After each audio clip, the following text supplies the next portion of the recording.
Ce périple sur la côte d'Émeraude commence à Saint-Malo et s'achèvera dans la baie du Mont-Saint-Michel. Depuis le début du siècle, Saint-Malo est devenue une célèbre station balnéaire et rares sont les villes fortifiées qui, comme elle, étalent des plages immenses au pied de leurs remparts. Mais rares aussi sont les villes à avoir eu un destin aussi exceptionnel. Saint-Malo a vu naître des marins qui forcent l'admiration des hommes. Aventuriers, marchands et corsaires, tous ont écrit l'histoire de cette ville bâtie comme un gigantesque navire.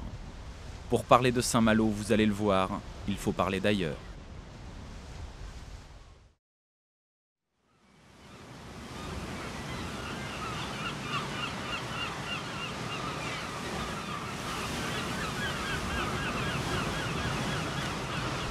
L'histoire de Saint-Malo s'écrit avec celle des océans. Alors ce n'est pas par hasard si cette histoire débute ici, à Saint-Servant, commune de Saint-Malo.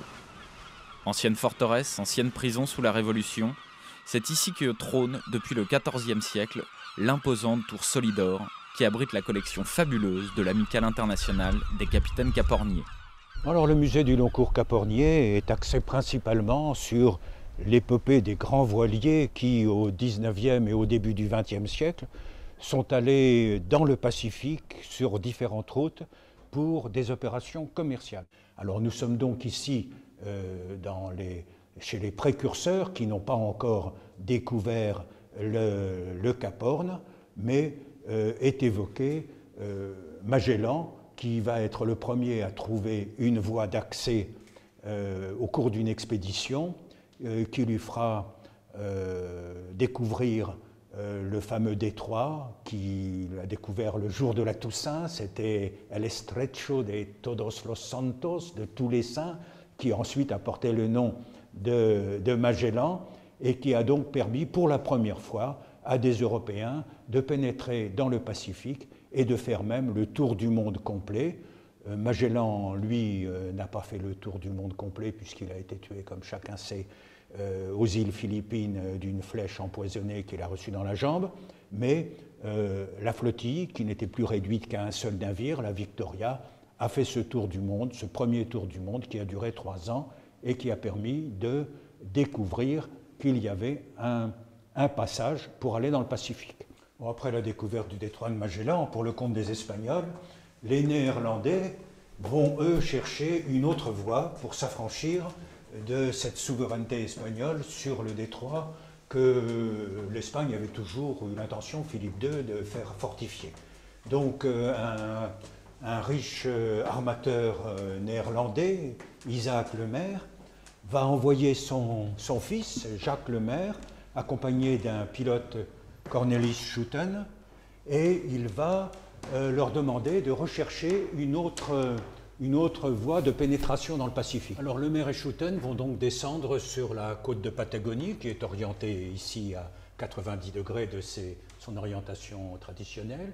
Ils dépassent l'embouchure du détroit de Magellan, découvrent un passage entre une île qu'ils appellent l'île des États, continuent leur cheminement et arrivent ici à une pointe qu'ils prennent pour un cap et qu'ils appellent Cap Horn, du nom du petit port du Zuiderzee dont ils étaient partis et qui s'appelle le port de Hoorn.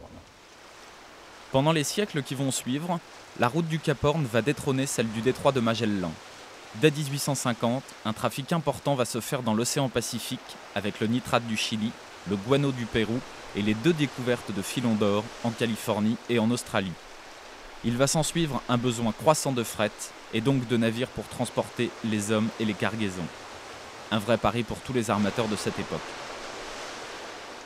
Ils vont donc se lancer dans la construction de navires qui vont être au début des navires rapides mais relativement petits, en particulier ces fameux clippers américains extrêmement rapides, construits en bois vers les années 1850, soit pour les besoins des Américains eux-mêmes, soit pour des armateurs anglais qui étaient très intéressés par ce type de navire. Et puis progressivement, au cours du XIXe siècle, le fer va remplacer le bois, puis l'acier, et ainsi vont pouvoir être construits des navires beaucoup plus grands que ceux du début du XIXe siècle. On va donc arriver à construire des 4 mâts et même des 5 mâts. Le Prussen était un superbe 5-mâts carré, le seul navire construit avec ce type de gréement, c'est-à-dire avec des voiles rectangulaires sur les 5 mâts. C'était l'orgueil de la marine marchande allemande. Il appartenait à un célèbre armateur de Hambourg, l'armateur Leys. Novembre 1910. Le Prussen, parti de Hambourg, descend la Manche pour un long voyage vers l'Amérique du Sud. Une nuit, un vapeur anglais croit pouvoir passer devant le Prussen, mais celui-ci est trop rapide. Le vapeur anglais vient s'écraser contre la proue du Prussen, qui commence à faire eau. Oui, alors le capitaine Nissen a jugé prudent de virer de bord et d'aller chercher un abri du côté de Douvres. Le temps fraîchissait, se gâtait même très nettement. Il a réussi son virement de bord. Il est arrivé du côté de Douvres et il a cherché à mouiller en rade, mais sa première chaîne a cassé, la deuxième chaîne également, et quand les remorqueurs sont sortis pour lui passer la remorque, les remorques ont cassé et le pauvre capitaine a vu son superbe voilier se mettre au sec sous les falaises de la côte anglaise où il a coulé, mais comme la Manche n'est pas très profonde à cet endroit, le navire a coulé droit et le haut de sa mâture a été visible pendant 20 ans, dit-on, du haut des falaises anglaises. Le navire a été totalement perdu et l'équipage a été sauvé, mais dans des conditions extrêmement difficiles et ça a demandé plusieurs jours. Cet épisode dramatique, entre un vapeur et ce magnifique 5 mâts, préfigure ce que sera l'histoire de la marine. Pour les besoins d'un commerce qui n'entend rien au vent et au courant, mais qui vénère les bénéfices et la régularité du transport, la vapeur va au début de ce siècle remplacer les voiliers et les marins.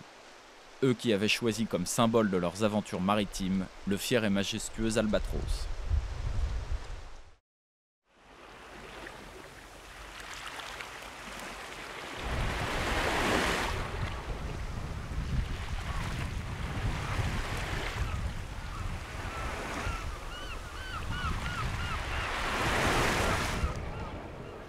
Les murs de Saint-Malo résonnent de grands noms qui ont fait la gloire de la ville, comme Jacques Cartier, par exemple, qui voyagea vers les Indes et vers l'Ouest inconnu. Mais un nom revient sur toutes les lèvres, c'est celui du corsaire Surcouf. La course en mer date du Moyen-Âge. Les capitaines se voyaient octroyer par le roi des lettres de marque leur donnant l'autorisation de franchir les frontières pour capturer les bateaux ennemis et lutter contre les pirates. Sous Colbert, les Malouins vont commencer à se distinguer à ce petit jeu, et le port de Saint-Malo va être un des premiers ports armés pour la guerre de course à la fin du règne de Louis XIV.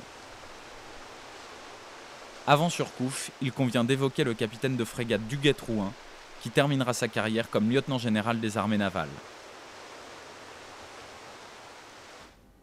Duguay-Trouin a à son palmarès un nombre considérable de prises, plus de 300 vaisseaux marchands, mais peu de vaisseaux de guerre, une vingtaine simplement. Mais il va se voir confier des opérations tout à fait exceptionnelles pour le compte de la politique de l'État. Ce sera notamment l'affaire de la prise de Rio de Janeiro, qui est évoquée par ce tableau de Théodore Gudin, tableau de l'époque romantique, mais qui reflète donc un événement historique du début du XVIIIe siècle, puisque nous sommes là en 1711. Il y avait là des Français qui étaient restés prisonniers des Portugais, et Duguay-Trouin donc voulait les libérer. Et il va donc constituer une flotte avec ses amis de Saint-Malo, une flotte d'une vingtaine de navires, dont 2 seulement seront prêtés par le roi. Donc il s'agit bien d'une opération en grande partie privée. Et il va réussir donc de s'emparer de cette colonie très importante pour le Portugal, puisque c'était leur principal port de chargement de l'argent. Et nous étions en pleine guerre, et cela permettra au roi Louis XIV d'arriver à ses fins, c'est-à-dire installer, comme c'était prévu, son petit-fils comme roi d'Espagne, le roi Philippe V. Alors Surcouf est né juste un siècle après Duguay-Trouin, puisqu'il est né en 1773. Il va découvrir l'île Maurice en 1789 à l'âge de 16 ans.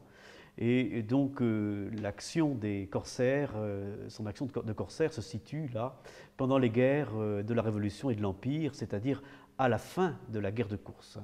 Et le théâtre de la course a aussi changé. à l'époque, elle se fait essentiellement, bien sûr dans la Manche encore, mais surtout dans l'océan Indien, autour de l'île Maurice, l'île de France, qui sera finalement prise par les Anglais dès 1810.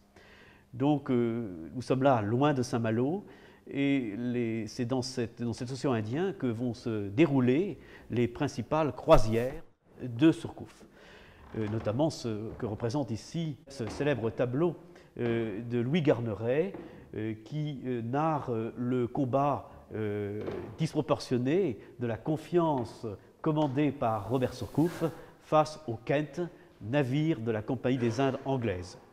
24 canons sur la Confiance, 185 hommes, et Surcouf va donc s'attaquer à cet important vaisseau qui a une trentaine de canons. Alors, vous imaginez la disproportion, et il va, ce qui est remarquable chez cet homme, réussir avec ce coup d'audace à s'emparer de cette prise, et ce lui donnera vraiment une notoriété considérable à ce moment-là.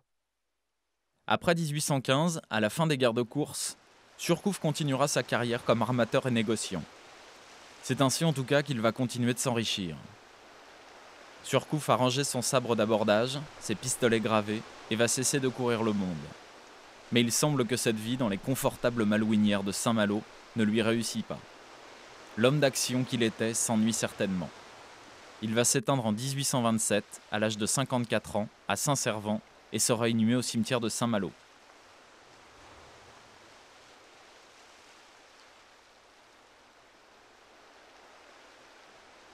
Seul le romantique Chateaubriand souhaitera se voir inhumé face à l'océan, contrairement au grand marin de Saint-Malo, dont les tombes tournent le dos à la mer et à l'aventure.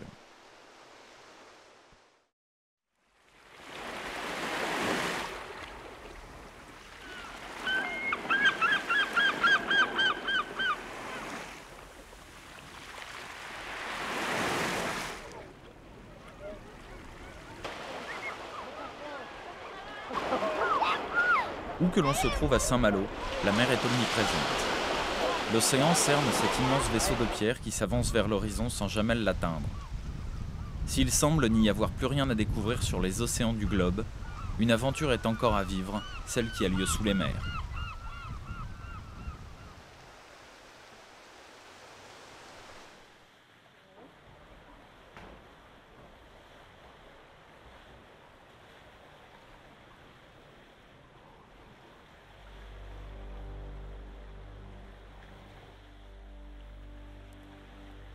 Nous sommes au Grand Aquarium de Saint-Malo pour un voyage sous toutes les mers du monde. Alors nous nous trouvons maintenant dans le circuit de visite et vous allez découvrir la salle tropicale qui est une des salles les plus colorées de l'aquarium puisqu'on présente de la faune et de la flore, des récifs coralliens, des eaux chaudes. La température de l'eau est approximativement de 24-25 degrés et vous allez constater que l'ensemble des animaux qui sont présentés ici font preuve de beaucoup d'imagination quant aux couleurs et aux formes qui les représentent. Je vous propose un gros plan sur un animal qui est assez familier des aquariophiles et que l'on nomme le poisson clown. Sa particularité à ce petit poisson, c'est qu'il adore se vautrer dans les tentacules de l'anémone et qu'il est le seul d'ailleurs à pouvoir le faire. Tout autre poisson qui aurait ce genre d'attitude se ferait paralyser par les tentacules et dévoré, ramené vers la bouche qui est au centre de l'animal. Lui, eh bien, il échappe à cette règle-là parce qu'il est plutôt malin. Il s'est couvert, on va dire, d'une espèce de crème qu'il récolte en se frottant sur le pied de l'anémone. Et lorsqu'il va se frotter dans les tentacules, en fait, l'anémone le reconnaît comme une partie de lui-même et elle ne le pique pas.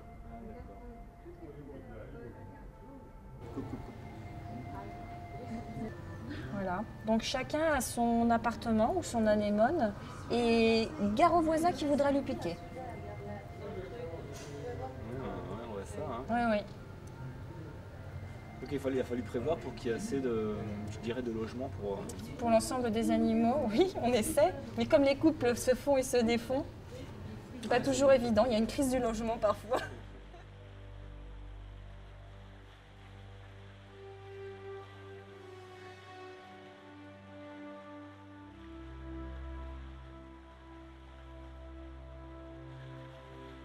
Alors ici, nous pénétrons dans un autre point phare de l'aquarium, le vaisseau englouti, qui représente un décor reconstitué d'un vaisseau. Et entre les entraves du bateau, on aperçoit des poissons, des récifs tropicaux, ainsi que des tortues de mer.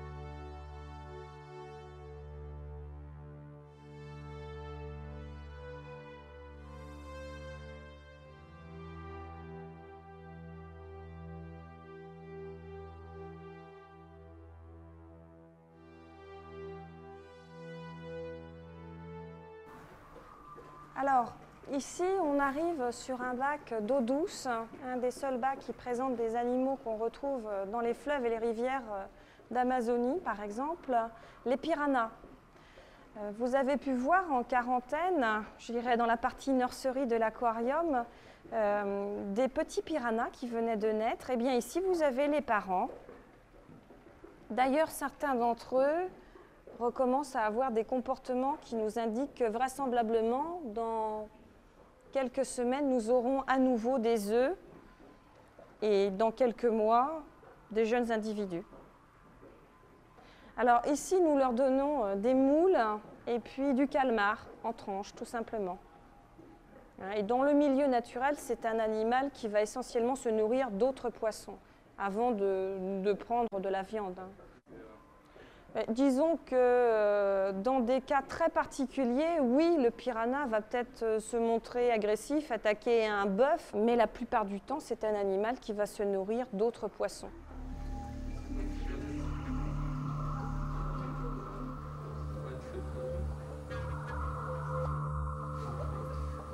Ah, jetzt hat er.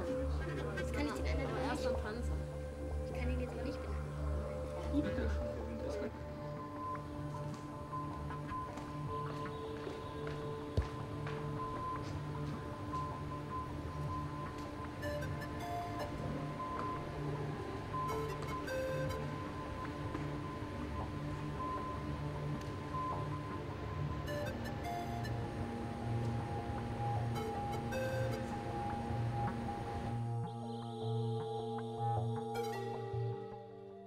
Alors ici, on se trouve dans une des salles les plus imposantes de l'aquarium, à savoir un anneau qui fait 600 000 litres d'eau. La surface est composée par du métacrylate, une espèce de plastique de synthèse. Et au travers de cette paroi, on peut observer quatre espèces de requins qui vont évoluer ici, comme le requin taureau, par exemple, ou le requin gris, qui se caractérise par sa grande nageoire dorsale. Elle est très accentuée. La plupart de ces animaux-là ont été prélevés dans le milieu naturel sur des espèces qu'on sait ne pas être menacées. Certains sont arrivés à taille adulte, d'autres ont été prélevés jeunes et ont grandi ici.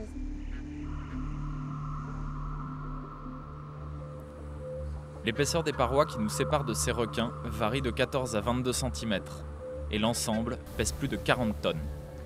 Plus de 500 espèces vivent ici, dans 1 million de litres d'eau sans cesse renouvelée. Alors l'eau, elle est pompée au large de Saint-Malo, à la pointe de la Varde. Elle est acheminée par un camion-citerne, puis stockée à l'extérieur. Et en fonction des besoins, elle est pompée, acheminée jusqu'à cette salle des filtres.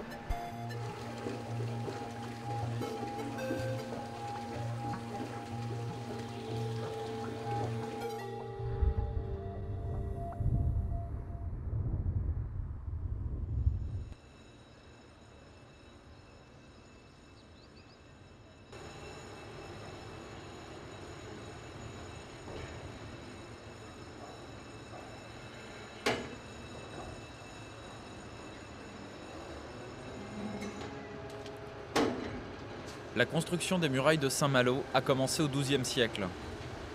Au cours des siècles, la ville et les demeures s'agrandissent. Construites en bois jusqu'à ce qu'un gigantesque incendie brûle 287 maisons, celles-ci seront reconstruites en granit. Plus tard, sous l'impulsion de Vauban, on construira digues et bastions qui vont faire de la ville une véritable place forte qui fera ses preuves lors des tentatives anglaises pour s'emparer de la citadelle. Saint-Malo fut à nouveau détruite en 1944 sous les bombardements alliés, mais renaîtra encore une fois de ses cendres. La ville a bâti sa richesse sur les océans du monde, grâce notamment à la pêche à la morue en Islande et à Terre-Neuve.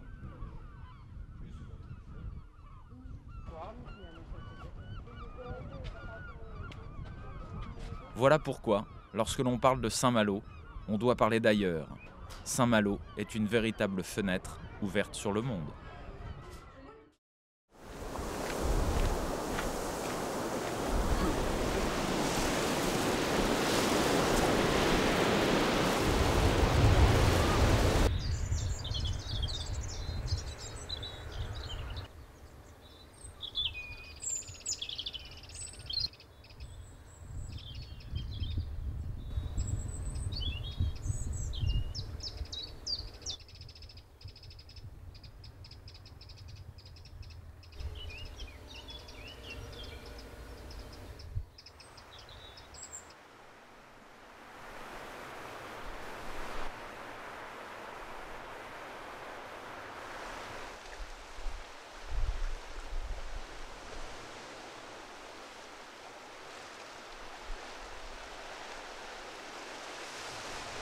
Au nord de Saint-Malo, sur un petit promontoire qui s'enfonce dans la mer, l'abbé Fourré a sculpté le granit pendant 25 ans. Décédé en 1910, on ne sait presque rien de ce curieux abbé, devenu artiste à la fin de ses jours. Les raisons qui l'ont conduit à exécuter cette gigantesque œuvre, ici à Rothéneuf, sont bien mystérieuses. Tout ce qui se dit sur l'abbé ne peut être dit qu'au conditionnel. Même pour le père Tilleul de la paroisse de Rothéneuf, à qui nous avons demandé quelques éclaircissements. Alors, il aurait été envoyé, ou il serait venu de lui-même, à Rothéneuf. Quand exactement? Ça, je ne sais pas. Si jamais vous parcourez tout ça, peut-être que vous aurez plus de précision, si vous avez le temps. Lorsqu'il s'est trouvé à Rothéneuf, il n'exerçait plus. Ah ben non. Non. Ou bien c'était ce qu'on appelle un prêtre habitué. Ça veut dire un prêtre retraité dans sa maison ou dans la maison de sa bonne, tu vois, et qui essaye de vivre comme il peut. Comme il peut. C'était ça il y a 40-50 ans. Un prêtre, pour sa retraite, il faisait comme il pouvait. Ah oui. Alors lui, pourquoi est-ce qu'il est venu à Rothéneuf? Je ne sais pas, peut-être que tout ça est dans les archives de Rennes, je ne sais pas, je ne saurais pas dire. Hein. Ou bien est-ce qu'il se plaisait sur la côte? Ou bien est-ce qu'il avait des amis qui l'ont hébergé? Je ne sais pas. Né à quelques kilomètres de Rennes, l'abbé sera un moment vicaire à Paimpont. C'est durant cette période qu'il aurait pris la défense des ouvriers des forges, dirigés par une entreprise anglaise. L'abbé est alors appelé mystérieusement à Londres, où sans doute il subit les remontrances de l'Église. À son retour, il aurait été tellement affecté qu'il devint sourd et muet. C'est alors qu'il s'installe à Rothéneuf.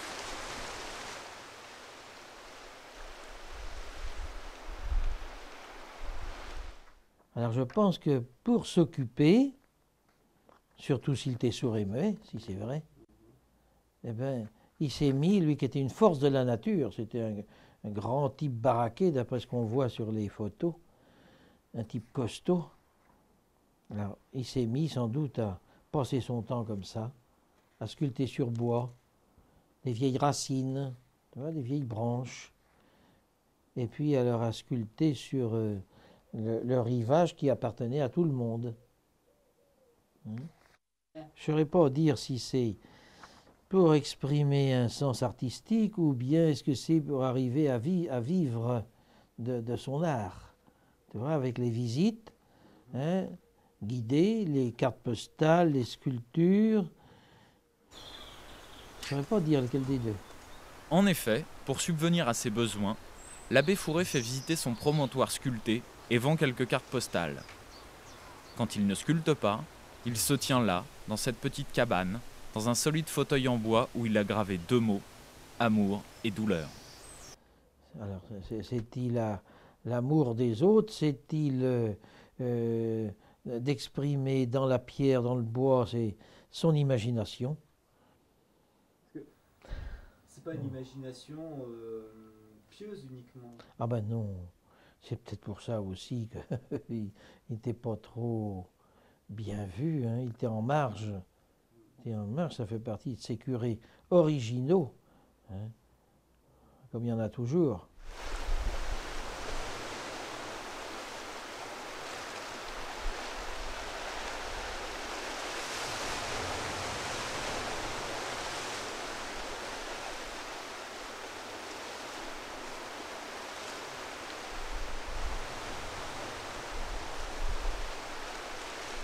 Il avait un grand mur qui bordait tout. Je ne sais pas si c'était le mur ici, je ne sais pas. Tu vois, puis c'est écrit l'Ermitage. Tu vois bien? L'Ermitage.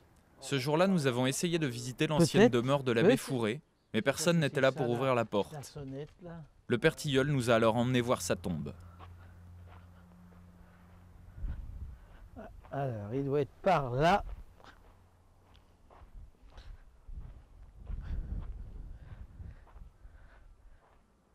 Voilà. Hein? Tout simple. L'abbé Fourré.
Nous sommes à Cancale, petit bourg fondé en 545, qui obtint le titre de ville grâce à ses huîtres en tant que fournisseur de la table royale de Louis XVI. C'est ici, assurément, qu'il faut venir pour déguster ce merveilleux coquillage, sur le bord de la jetée, à 2 ou bien tout seul.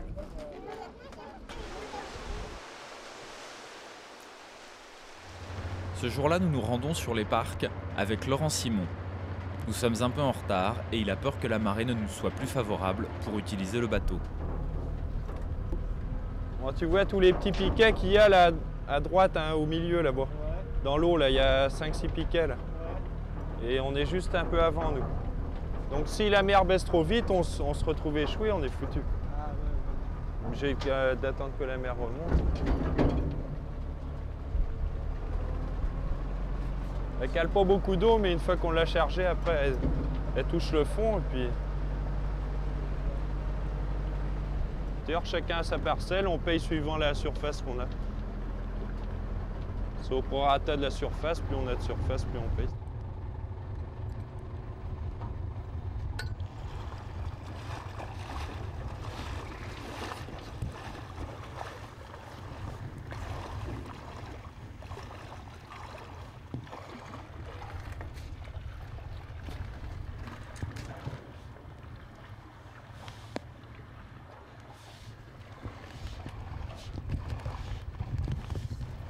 Avec l'embarcation, c'est un gain de temps quand même.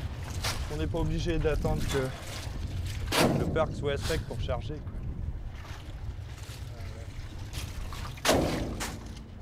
On est quand même tout le temps tributaire des marées.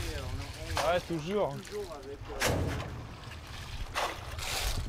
On vit au rythme des marées. Ah, tout le temps. Moi, j'avais 6 ans, je voulais déjà faire le métier là. On m'a souvent dit c'est pas un métier, mais enfin, c'est un métier comme un autre. Hein. Tiens, la crabe chinoise qu'on appelle les crabes chinois.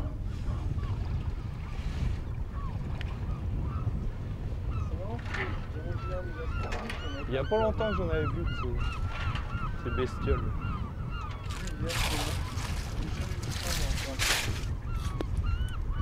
J'avais vu ça sur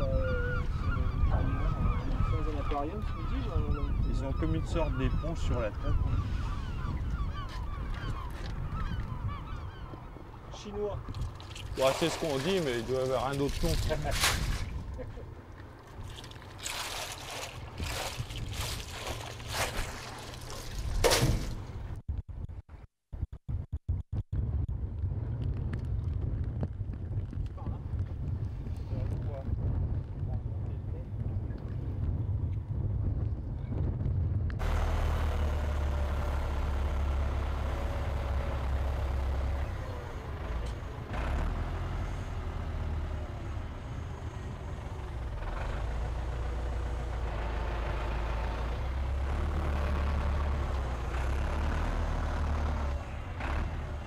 Il y a beaucoup de gens qui croient qu'on va sur la plage pêcher des petits coquillages en maillot de bain comme ça. C'est pas toujours le cas. Surtout pour bronzer avec des cuissardes, c'est pas le top.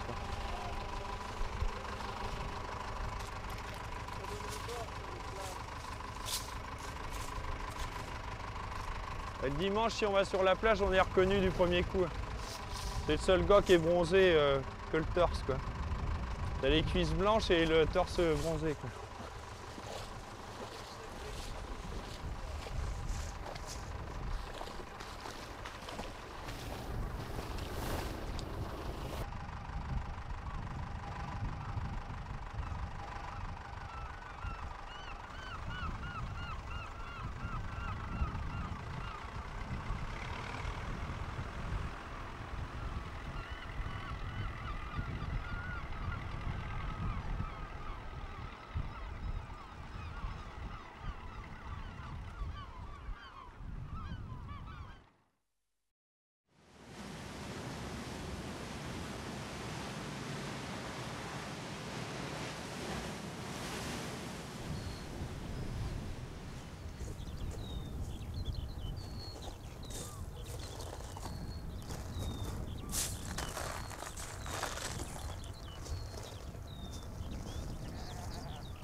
On parle souvent du Mont Saint-Michel, mais l'immensité qui le cerne recèle elle aussi bien des curiosités.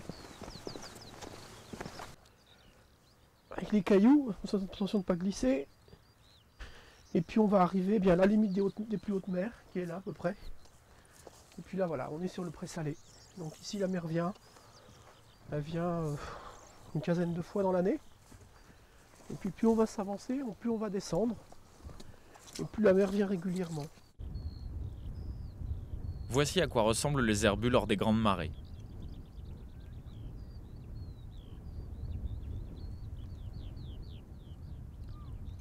Les voies d'accès au Mont Saint-Michel sont elles aussi en partie recouvertes par l'eau qui s'infiltre dans les ruelles les plus basses.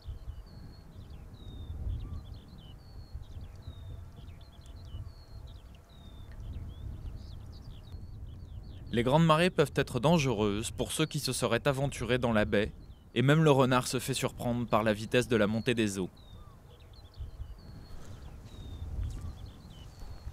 C'est un champ, à part que c'est recouvert par la mer. ça, c'est quand même un phénomène important. D'ailleurs, ça a une incidence importante sur la végétation. C'est une végétation très particulière. Une végétation de zones salées, comme on peut en trouver bon, bien sûr sur le littoral, mais aussi à l'intérieur des terres, comme du côté de la Lorraine notamment, où on a des secteurs qui sont salés. Et puis bien c'est là qu'on met les moutons. Hein, c'est là que les moutons viennent pâturer de temps en temps, presque tous les jours. Alors là c'est pas mal parce qu'on va arriver au bout de l'herbu. Bon, c'est un herbu là qui se finit de façon un petit peu brutale. On est gâtés aujourd'hui. Ouais, on voit la mer qui monte. Ah, elle va passer, hein, effectivement. Donc elle est belle, elle est bien grise. Elle est bien grise parce que bien elle transporte tout un tas de sédiments, notamment la tangue, ce qu'on appelle la tangue, c'est-à-dire une vase grise qui est faite en grande partie de coquillages. Et c'est ça qui se dépose près du Mont Saint-Michel, ici, là où l'on est, sur les bancs, sur les herbus. Et qui fait qu'au fil du temps, le niveau monte et puis la mer vient de moins en moins souvent. Problème de l'ensablement. Et surtout pas à Mont-Saint-Michel qui s'enfonce comme on peut parfois l'entendre. Donc j'aime bien préciser ça parce que Mont-Saint-Michel est sur un caillou qui repose sur l'écorce terrestre. Il n'y a pas de problème. Il s'enfonce, il y a un problème. Donc au fond on voit Tomblaine là-bas aussi, le petit rocher de Tomblaine. Une petite île. Rocher en fait. Oui c'est vrai, en fait il est un peu plus grand que le rocher du Mont-Saint-Michel. Ah ouais. Pratiquement 4 hectares. Par contre il est moins haut, donc c'est sans doute ce qui a fait qu'on a eu tendance à dire que le Tomblaine était plus petit, même autrefois, puisque semblerait que Tombelaine soit diminutif du mot tombe. Or le mot tombe c'est le rocher sur lequel est construit le Mont Saint-Michel. Oui. Donc même autrefois apparemment on pensait que Tomblaine devait être plus petit. Mais en fait, c'est tout simplement une question de hauteur. Hein. Tomblaine fait 45 mètres, le Mont Saint-Michel 78, enfin le rocher du Mont Saint-Michel 78. Bon c'est ça qui a dû jouer quoi. Moi j'aime bien ce côté sauvage du mont là, ouais. Ce côté ouest que j'aime énormément, qui est un peu sauvage et je trouve qu'il est vraiment beau. On voit un petit peu le village mais pas trop. Ouais. Et puis je dirais on peut presque oublier les voitures à droite quoi. Quelque part on regarde le mont puis les voitures on les voit même pas quoi.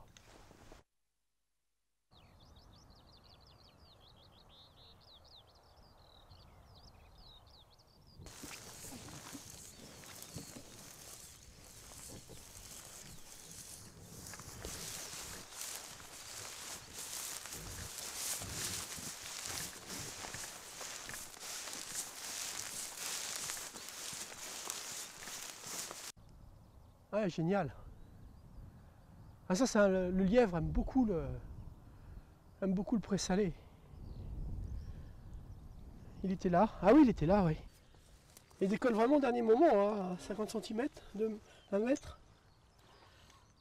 Ouais, c'est une espèce qu'on trouve ici qui aime bien ce type d'endroit. Parce que c'est très ouvert, c'est très dégagé, donc il a une visibilité énorme, quoi. En sécurité. Oui, et puis en plus, quand même, c'est qu'il y a un avantage, c'est que le gibier terrestre n'est pas chassé sur le domaine maritime, la chasse est interdite. Donc là, en plus, ça fait une réserve de chasse pour le lièvre. Donc ils sont relativement nombreux. C'est une espèce qui ne craint pas l'humidité. Quand la mer monte, il nage. Ah oui. Ah oui.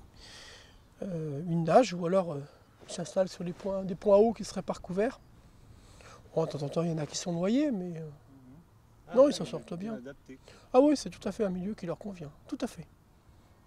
Et c'est régulier. Je m'attendais sinon à en voir un individu, parce que là on a quand même de la chance, au moins à trouver des crottes, hein, sans problème. Ah oui. C'est vraiment une espèce classique. Mais là, ouais, il était dans le petit trou, là. Un petit gîte. Tout le monde le sait je pense, hein, mais quand même le lièvre fait pas de terrier, donc ici... parce que là, évidemment... un lapin ne pourrait pas survivre. Hein. Là, les terriers, ça ne tiendrait pas le coup.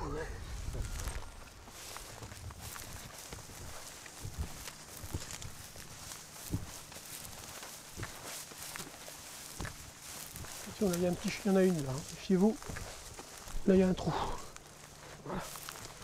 Voilà. On voit un petit peu au changement de végétation. Et on arrive à les deviner.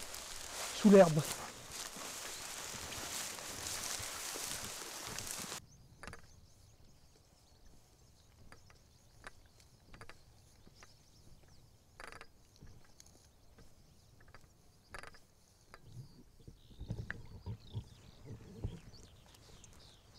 Voilà, donc là, bah, c'est la fin du voyage parce que là, ça s'arrête. Pas question de traverser ici. Profond, vaseux. Oh, il y a des poissons là. Des petits mulets, très certainement. Non, profond, vaseux, enfin, dangereux quoi. Très dangereux. Bon, il y a des endroits où éventuellement, à la belle saison, ça pourrait être franchissable. Mais il y a des endroits où ça ne l'est pas. Hein. Donc là, il ne faut jamais s'aventurer dans ce type de chenaux. Parce qu'on peut avoir de gros problèmes. De très gros problèmes. À cause de l'épaisseur de la vase, quoi. Oui, c'est là l'épaisseur. C'est pas vraiment du sable mouvant au sens où on a tendance à oui, à dire, oui. La baie du Mont est connue pour ça. Voilà, c'est de la vase très molle parce qu'elle est quand même gorgée d'eau. Bon, puis il y en a une épaisseur assez importante, donc bon, on marche, et puis comme on est quand même relativement lourd, bah, on s'enfonce. Et puis on sort très très difficilement de la vase. En fait, on peut rester coincé dans la vase, puis si la marée monte... Et puis si la marée monte, c'est fini. Ouais. Et puis même sur ces herbus, personne ne vous verra, personne ne vous entendra. Quand le berger cherche ses moutons, parfois il passe à 10 mètres, il ne l'a pas vu. Hein. Bon, nous on a la chance de pouvoir crier et d'appeler au secours, mais je dirais il n'y a personne sur ces herbus-là. Donc vous êtes coincés.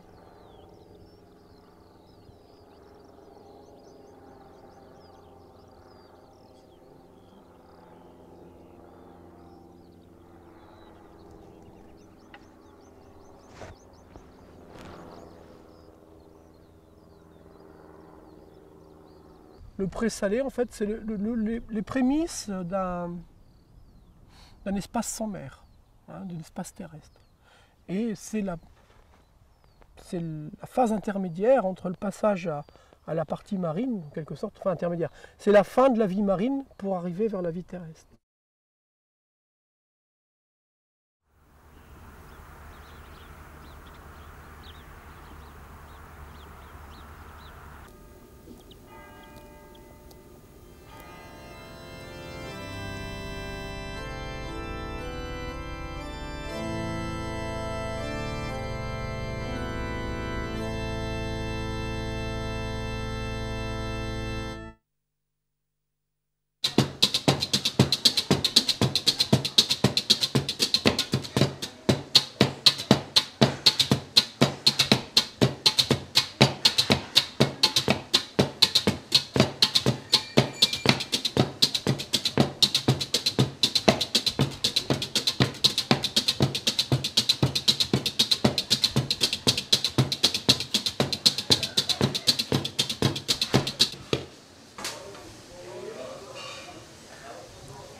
Le temps d'une omelette chez la mère Poulard, en guise de déjeuner, et nous voilà repartis, toujours en compagnie de notre guide, dans la baie du Mont-Saint-Michel. La baie offre de nombreux indices quant à la montée du niveau de la vase. Elle garde l'empreinte des phénomènes naturels qui s'y déroulent. Lorsqu'on a des marées qui conviennent bien, qui viennent mourir ici, s'il y a un petit peu de houle ce jour-là, un petit peu de vent, les vagues viennent buter et puis ça creuse en fait. Et le phénomène il se poursuit au fil du temps. Et ce qui est intéressant, c'est que ça nous dégage tout un tas de couches en fait, ouais. Hein, qu'on arrive à bien voir. Donc ça, c'est les différentes couches qui correspondent à différents dépôts de la mer. Puis ça fait monter le niveau du sol. Et c'est l'ensablement, hein, tout simplement. C'est la baie qui s'ensable. C'est vrai là, c'est vrai là-haut, c'est vrai en dessous, hein, c'est vrai partout. Et ça, donc, c'est les différentes couches de sédiments ramenés par la mer. Et c'est ce qui va faire que, peut-être d'ici quelques temps très heureux, peut-être dizaines d'années, centaines d'années, je ne sais pas, le Mont Saint-Michel sera plus une île. C'est-à-dire qu'en fait, ici, là, dans ces temps-là, peut-être on aura une prairie avec des vaches.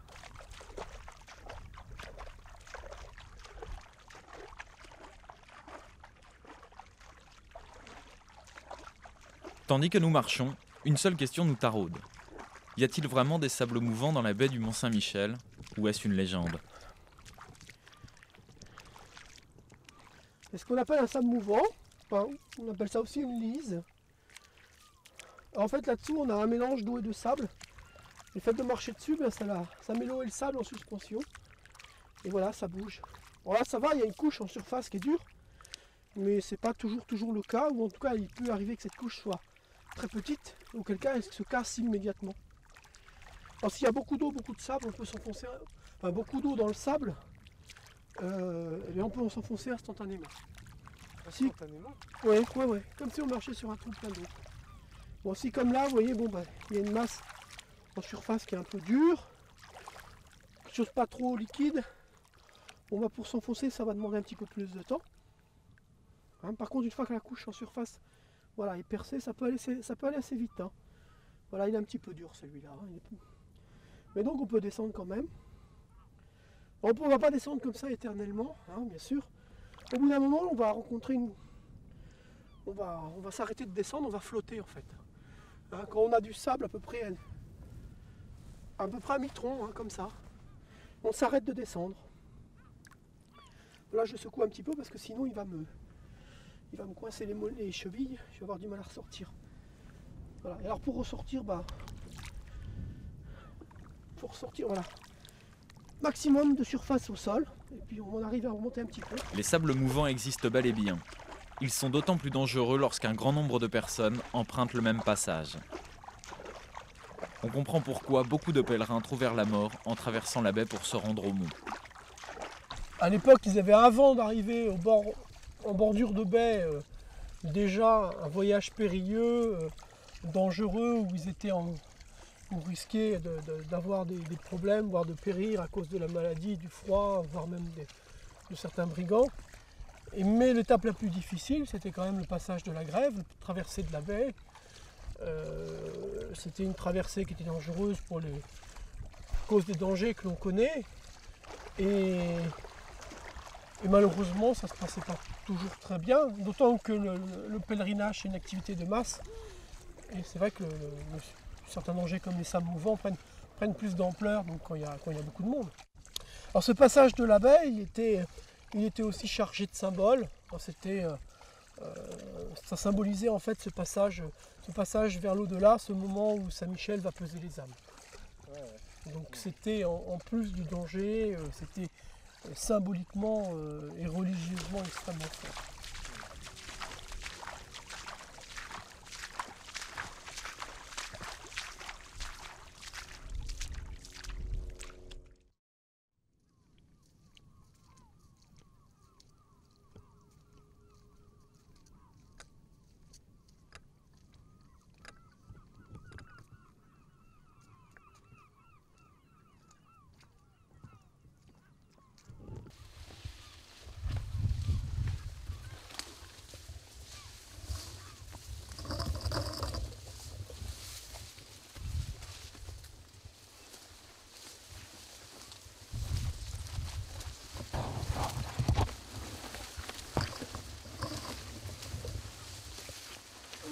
Nous sommes sur le pic de la Folie, le rocher de Tomblaine, rocher de légende. Seul, au milieu de la baie, il nous donne l'impression d'aborder une île. Tomblaine est l'occasion d'évoquer un autre danger de la baie, celui de la vitesse de la montée de la mer. On dit que la mer remonte à la vitesse du cheval au galop. C'est, je dirais, une bonne image de la vitesse du flot. C'est vrai que la mer, quand même, quand elle se retire sur des distances de 15 jusqu'à 25 km d'avranche.